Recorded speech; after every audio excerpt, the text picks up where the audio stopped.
Pour les influences. En Les 9 influences. En 9 minutes. Ah putain, 9 minutes c'est court.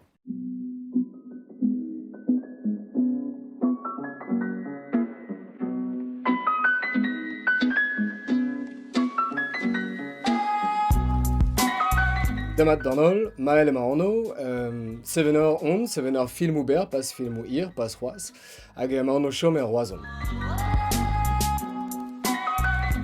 À la base, moi, je viens du théâtre. J'avais pas du tout prévu de faire de film, faire de film du tout. Et puis, j'étais parti sur du coup la mise en scène de Ivanov, de Tchekhov, avec une toute petite compagnie. Ça a été la catastrophe totale.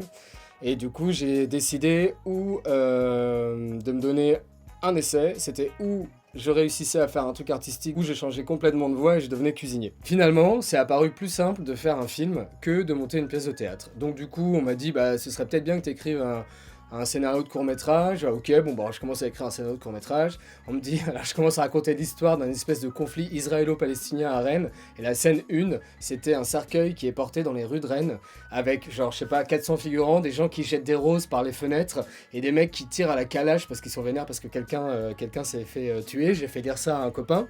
Et ça, c'était la scène 1, hein, genre début du film et tout. Et mon pote me dit, écoute, c'est pas mal, mais il y a peut-être un peu trop de monde, quoi. Et ça va être compliqué. Peut-être que tu pourrais réduire et peut-être trouver une histoire plus simple avec 2 personnages. Or, il se trouve que j'avais écrit une nouvelle qui s'appelle Tard sur le port, qui était l'histoire romancée de La dernière nuit de Pasolini. Et il y avait 2 personnages, une histoire simple, c'était court. Donc du coup, je me suis dit, eh ben, allons-y, on va tourner ça en court-métrage. Et c'est comme ça que j'ai fait un premier film, quoi. Et du coup, j'ai jugé que je pouvais encore continuer à faire des films plutôt que d'apprendre à faire des falafels, quoi. Je pense que si je fais du court-métrage, c'est parce que c'est la seule forme qui m'est possible de faire actuellement, pour des raisons économiques. Et après, ce qui est hyper intéressant dans la forme du court-métrage, c'est sa dimension resserrée, où tu es obligé d'aller à l'essentiel et de condenser ton récit, quoi. Et tu peux pas te permettre de perdre trop de temps, de laisser ouvert trop de choses. Il faut tout refermer dans les histoires. Et t'as 20 minutes, et pour moi, 20 minutes pour moi c'est très court, mais en fait c'est déjà un long court-métrage. Je regarde des courts-métrages de temps en temps quand je suis en festival, et que en gros j'accompagne un film qui a été pris en festival. À ce moment-là, bah, je regarde des courts-métrages, et j'essaye en revanche de regarder un peu tout ce que font les copains et les copines autour de moi, pour savoir qui dans mon entourage proche, mais là je parle vraiment, enfin mon entourage proche, les gens qui font des films à Rennes ou en Bretagne, ou avec qui j'ai des contacts, savoir un peu ce qu'ils font, ce qu'elles font, c'est quoi les univers, et voir s'il y a des terrains d'accroche ou des terrains de désaccord, ce qu'il peut y avoir aussi. Le théâtre de Tchekhov, parce qu'il y a une dimension tragique et comique à l'intérieur. Enfin, je fais très vite pour résumer Tchekhov comme ça, hein, désolé les gens, mais voilà, il y a cette dimension-là où la farce et le tragique se côtoient et se mêlent, et c'est vraiment quelque chose que j'arrive pas encore à faire, mais vers lequel j'aimerais aller plus. Il y a aussi autre chose dans le théâtre de Tchekhov qui me plaît, c'est tout ce qu'il y a en sous-texte. Pasolini disait un personnage chez Tchekhov ne dit pas en entrant dans une pièce « je veux mourir », il dit « bonsoir ». Et en fait, tu sais que dans le bonsoir, ce qu'il y a en dessous, c'est « je veux mourir », quoi. Après, il y a Pasolini, évidemment, mais pas trop son cinéma. Je suis pas un méga fan de son cinéma, à part quelques œuvres très précises, mais beaucoup plus sa poésie, ses romans, et puis ses visions politiques aussi. Pendant très longtemps, moi, j'ai vraiment été que...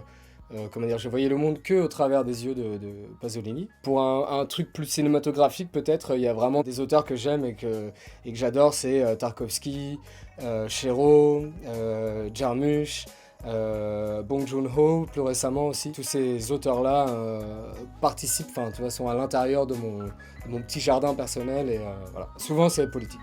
C'est des auteurs politiques. J'ai vraiment pas de regard très pertinent sur ce qu'on pourrait critiquer ou reprocher à la production ou à l'autoproduction. En revanche, par rapport au jeu de l'acteur dans les courts-métrages, et notamment les courts-métrages sans pognon, il y a plein de films que je vois, ils pâtissent du fait que les acteurs soient pas ou mal dirigés, quoi. Et surtout pas dirigés, quoi. Ça fait partie du boulot du comédien, de la comédienne et du réal ou de la réal, ou du directeur, directrice d'acteur, enfin voilà, de répéter avec les comédiens et les comédiennes, quoi. Pourquoi est-ce qu'on fait des mécaniques? Pourquoi est-ce qu'on fait des répétitions, des installations lumière et tout? Et brutalement, on va dire, un comédien ou une comédienne va être touché par le dieu de l'inspiration, là, et va jouer comme ça, tel quel, quoi. Quand on est dans une autoprod où il n'y a pas de pognon, et ça coûte pas beaucoup plus cher de prendre un week-end pour répéter avec les comédiennes et les comédiens, quoi. Ok, t'as un budget sandwich qui augmente un peu, enfin voilà, il faut se démerder, il faut trouver une salle et tout, mais c'est important, quoi. C'est un court-métrage d'animation qui s'appelle Buddy Joe, je crois. J'ai trouvé ça vraiment hyper beau, et je crois que j'ai pleuré à la fin, après je pleure facilement.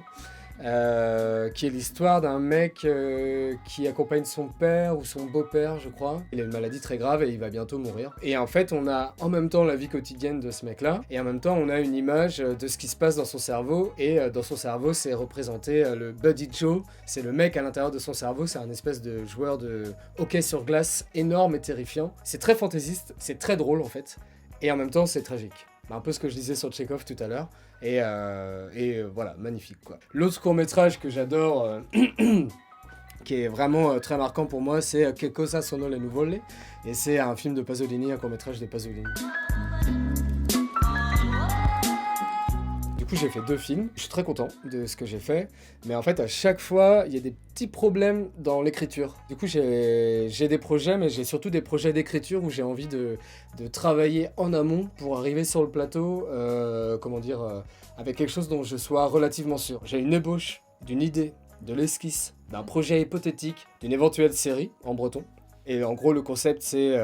on disait qu'on était sur une île, et entre la France et l'Angleterre, enfin la France et l'Angleterre, et or sur cette île qui est relativement grande, le breton n'aurait jamais disparu. Et donc la langue là-bas, c'est le breton, quoi. On met ça au début du scénario, voilà, c'est ce qui s'appelle le pacte avec les spectateurs, et pouf, on peut dérouler une histoire en breton, et autrement, non, j'ai un projet de court-métrage en écriture avec un mec qui s'appelle Thomas Mossery, que j'ai rencontré il y a pas longtemps, et avec qui ça marche bien, donc on va essayer de travailler ensemble sur ce projet de court-métrage, qui est l'histoire d'une femme qui essaye de s'enfuir de son EHPAD. Normalement, le but, c'est que ce soit drôle et tragique, voilà. Et éventuellement, un projet de long-métrage, un film de science-fiction qui se passerait dans un futur où l'humanité, enfin une bonne partie de l'humanité serait retournée à la Terre et travaillerait la Terre beaucoup plus que maintenant. Mais bon, ça c'est encore très flou, quoi. En fait, en gros, j'ai plein de projets, tous super flous, mais je suis content.